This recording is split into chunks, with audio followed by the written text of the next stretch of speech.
Usia muda merupakan titik emas yang menentukan kehidupan seseorang di masa depan.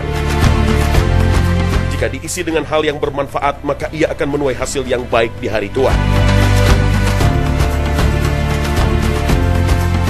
Begitu juga sebaliknya, jika lebih banyak diisi dengan kegiatan tak berfaedah, maka tidak mustahil akan bisa berpengaruh buruk di masa depan. Dalam sejarah Islam, terdapat kisah inspiratif dari anak-anak muda yang mengisi hari-harinya dengan nilai-nilai positif. Bahkan beberapa kisah mereka dipotret dalam Al-Quran. Mereka adalah Yusha bin Nun, Nabi Yusuf alaihissalam, dan Al-Abadillah Al-Arba'ah atau 4 sahabat Rasulullah SAW yang bernama Abdullah.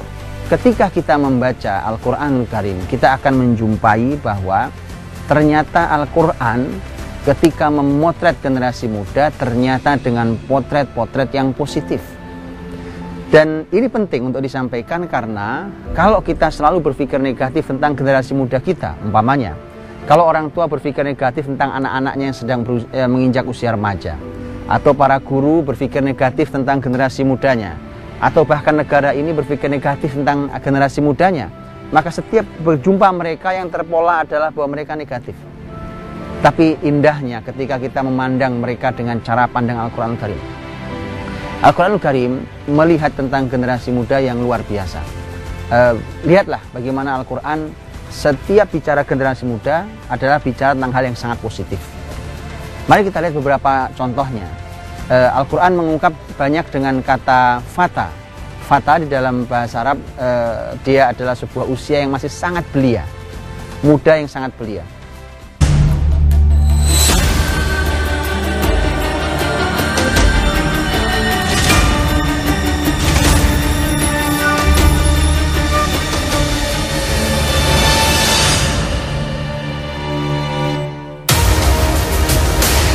Assalamualaikum warahmatullahi wabarakatuh. Selamat pagi pemirsa dan generasi muda Islam yang dirahmati Allah Subhanahu wa Ta'ala.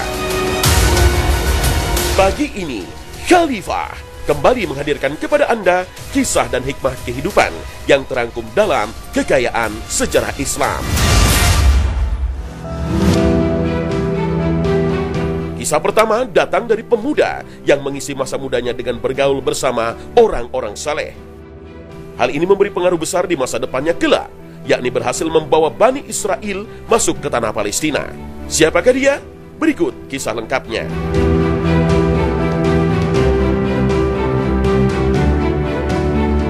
Yusha bin Nun adalah seorang nabi dan pemimpin Bani Israel yang mewarisi ajaran Nabi Musa dan Harun alaihissalam.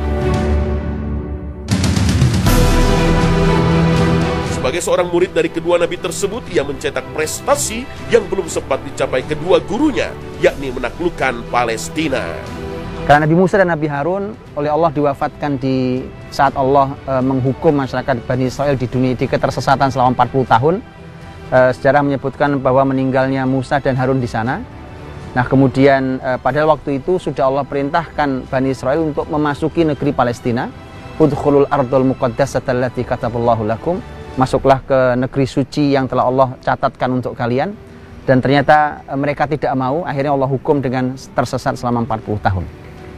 Dan Musa alaihissalam, Harun alaihissalam meninggal saat di masa tersesatnya Bani Israel itu. Siapa yang menggantikan? Yang menggantikan adalah Yusha bin Nun, pemuda yang dulu bersama Musa kemanapun Musa pergi. Dan Yusha bin Nun lah orang yang berhasil membuat karya yang tidak bisa dilakukan oleh gurunya. Ini menarik. Maka anak muda punya kesempatan untuk berkarya lebih hebat dari gurunya. Begitu harusnya. Kalau gurunya adalah orang baik, orang soleh, orang tinggi, pemimpin hebat, maka kalau dia ada di atasnya, sungguh luar biasa. Ini anak muda. Karenanya kita bisa melihat Yusha bin Nun berhasil membawa masyarakat Bani Israel masuk ke dalam Palestina, di mana dulu gurunya yaitu Musa dan Harun alaihissalam tidak berhasil membawa Bani Israel masuk ke Palestina. Ya, keberhasilan Yusha bin Nun ini tak lepas dari bagaimana ia mengisi masa mudanya, yaitu selalu dekat dengan orang-orang saleh, salah satunya Nabi Musa alaihissalam.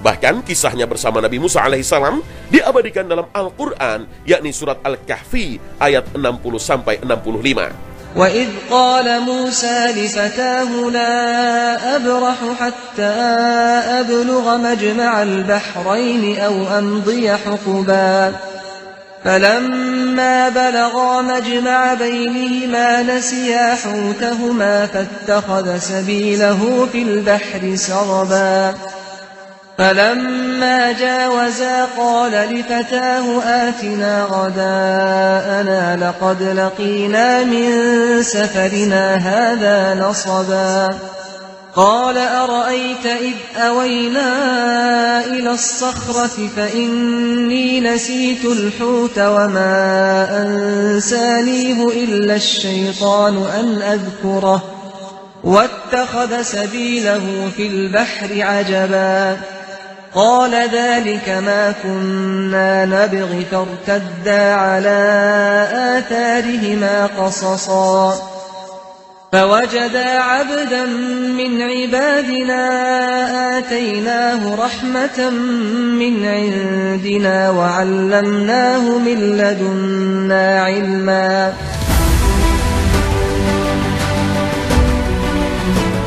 Suatu hari, Nabi Musa alaihissalam ditanya oleh pengikutnya, siapakah yang paling berilmu di muka bumi ini?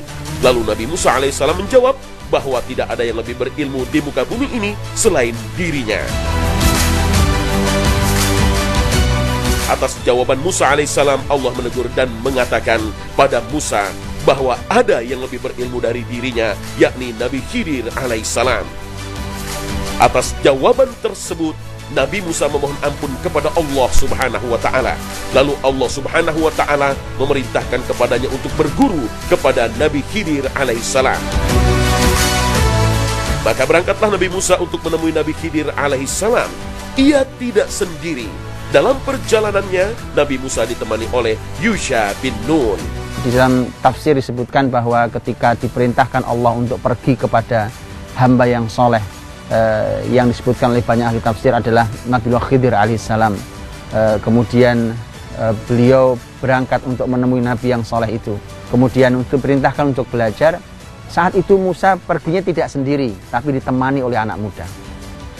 Lihatlah bagaimana Quran mengatakan, wa qala Musa li fatahu la abrahu. Kata Musa ketika Allah, ketika Musa berkata kepada fatahu. Fatahu, kata fata artinya pemuda. Dia berkata kepada pemudanya, artinya ini anak muda selalu membersamai Musa. Ini penting. Ini pelajaran pertama sekali yang sangat penting bagi anak muda. Generasi muda ini, Anda menjadi apa tergantung dengan siapa Anda berjalan bersama. Itu kaidah besar. Ketika generasi muda ini berjalannya bersama orang seperti Nabi Musa alaihissalam, pemimpin besar, seorang nabi, orang yang soleh, maka jadinya akan seperti anak muda yang bersama Musa. Karena para ahli tafsir mengungkap siapa anak muda yang bersamanya, walau di dalam Quran tidak disebut namanya. Para ahli tafsir mengatakan bahwa pemuda itu bernama Yusha bin Nun. Dalam perjalanannya untuk bertemu Nabi Khidir, Nabi Musa terus mengeluarkan kalimat-kalimat penuh semangat. Ia berkata tidak akan berhenti sampai ke tempat Nabi Khidir berada, yaitu pertemuan dua buah lautan. Rasa semangat dan tidak putus asa untuk sampai pada tujuan inilah yang memberi pengaruh positif bagi Yusha muda. Lihatlah, satu saja pelajaran pertama. Musa berkata apa? Wa qala Musa li fatahu la abrahu hatta ablugha majma'al bahraini aw amdiya huquba. Kata Musa berkata pada anak muda yang bersamanya, Yusha bin Nun. Musa mengatakan, saya akan terus berjalan sampai saya bertemu dengan bertemunya dua lautan. Atau kalau tidak kunjung juga bertemu pertemuan dua lautan itu, maka saya akan terus berjalan walaupun harus memakan waktu bertahun-tahun lamanya. Begitu bicara sama anak muda. Bicara sama anak muda bicaranya lemah, loyo, cepat jatuh, cepat patah, cepat kecewa. Itu bukan anak muda yang dimau oleh Al-Quran Karim. Karena Al-Quran inginnya adalah para orang tua, para pendidik bangsa ini bicara dengan mereka. Karena semua sumber kekuatan ada di anak muda itu, maka semestinya bicaranya seperti Musa bicara pada Yusha bin Nun. Dengan tekadnya yang kokoh, akhirnya Nabi Musa dapat bertemu dengan Nabi Khidir. Sementara bagi Yusha bin Nun, tekad yang dimiliki sang guru jadi teladan untuknya. Ia menjadi pemuda yang tak kenal putus asa. Ini terbukti dengan keberhasilannya membawa kaumnya, Bani Israel, masuk ke tanah Palestina.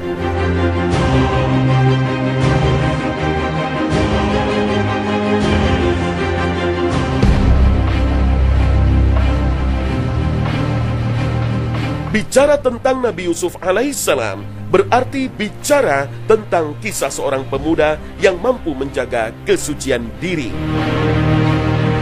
Ya, di masa mudanya, Yusuf alaihissalam yang terkenal memiliki wajah tampan mendapat godaan dari istri seorang pembesar Mesir. Wanita itu bernama Zulaikha. Dalam surat Yusuf setidaknya juga ada dua kisah pemuda. Yang satu adalah Nabi Yusuf sendiri alaihissalam, yaitu kisah bagaimana Allah Subhanahu wa Ta'ala mengungkapkan tentang pemuda yang bernama Yusuf alaihissalam yang tampan, yang cerdas, ketampanannya sampai menyihir wanita, yang di luar batas sampai seperti malaikat ketampanannya, begitu mereka mengungkapkannya. Yusuf yang seperti itu keadaannya, dengan posisinya sebenarnya jauh dari keluarganya, kemudian tentu usia muda dengan syahwat yang tinggi, digoda oleh wanita yang sangat cantik, istri penguasa, menjamin bahwa ini aman gitu. Ternyata anak muda yang bernama Yusuf ini berkata, qala ma'adzallah. Dia berani menolak. Dia dengan kalimat, aku berlindung pada Allah. Saya tidak mau melakukannya. Dicari betul di zaman seperti ini, anak muda seperti Yusuf alaihissalam yang bisa mengatakan aku berlindung pada Allah dari kemaksiatan. Dia berani berkata itu di hadapan kemaksiatan. Itu generasi muda. Itu generasi muda yang akan menjadi pemimpin besar, karena setelah ini posisi Yusuf adalah sebagai pemimpin besar di negeri Mesir.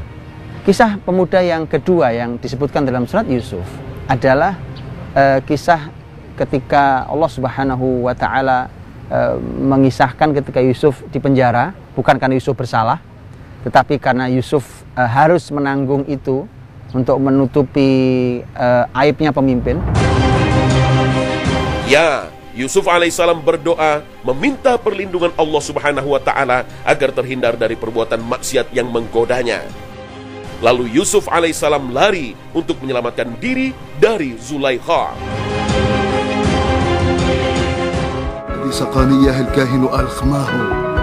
Setelah peristiwa ini, Yusuf alaihissalam mendapat fitnah dari Zulaikha, dan ini membuat dirinya harus mendekam di penjara selama 7 tahun karena perbuatan yang tidak ia lakukan. Namun ia tak dendam sedikit pun. Selama di dalam penjara, Allah Subhanahu wa Ta'ala menyempurnakan karakter dan ibadahnya.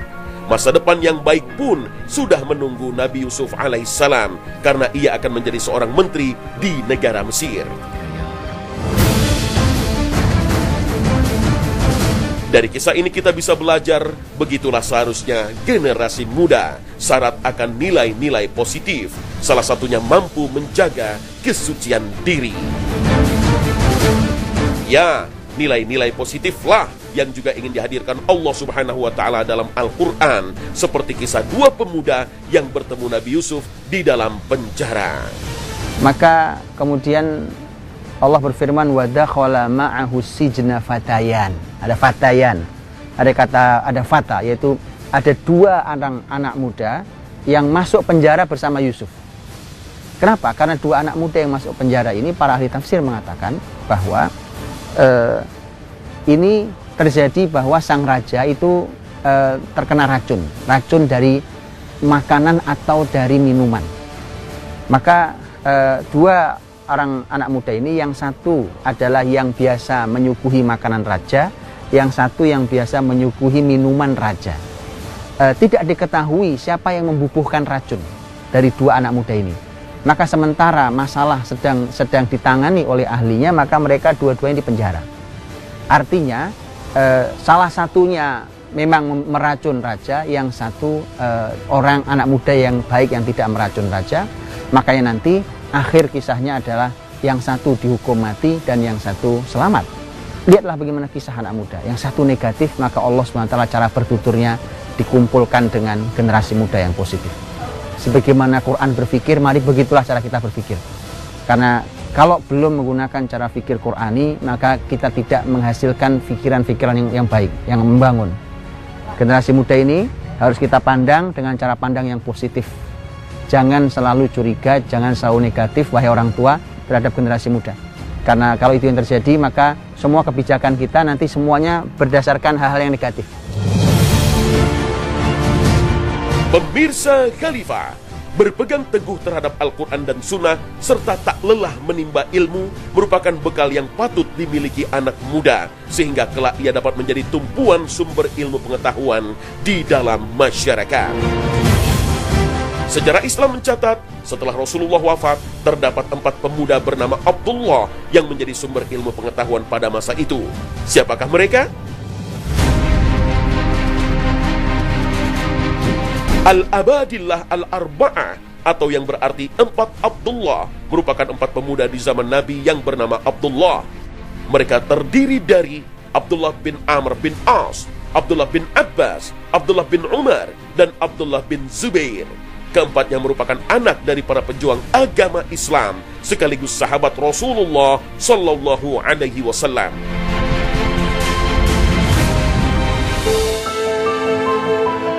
Lahir di masa yang berdekatan, yakni beberapa tahun sebelum Nabi wafat, menjadikan masa muda mereka dihabiskan untuk menimba ilmu langsung dari Rasulullah Sallallahu Alaihi Wasallam. Mereka dididik dengan pendidikan terbaik dari Rasulullah Sallallahu Alaihi Wasallam. Maka tidak heran mereka berempat adalah bagian dari perawi hadis. Abdullah bin Amr bin As sebanyak 700 hadis, Abdullah bin Abbas sebanyak 1660 hadis, Abdullah bin Umar sebanyak 2630 hadis, dan Abdullah bin Zubair sebanyak 33 hadis. Hadis-hadis tersebut bahkan menjadi rujukan umat muslimin hingga saat ini. Al-Abadillah adalah para Abdullah. Mereka berjumlah 4. Mengapa sangat terkenal 4 Abdullah ini? Mereka adalah posisinya saat Nabi masih hidup, usia masih kecil-kecil. Posisi mereka adalah anak yang bapak mereka juga sahabat Nabi Shallallahu Alaihi Wasallam. Bahwa generasi sahabat sudah wafat, tetapi 4 ini belum wafat.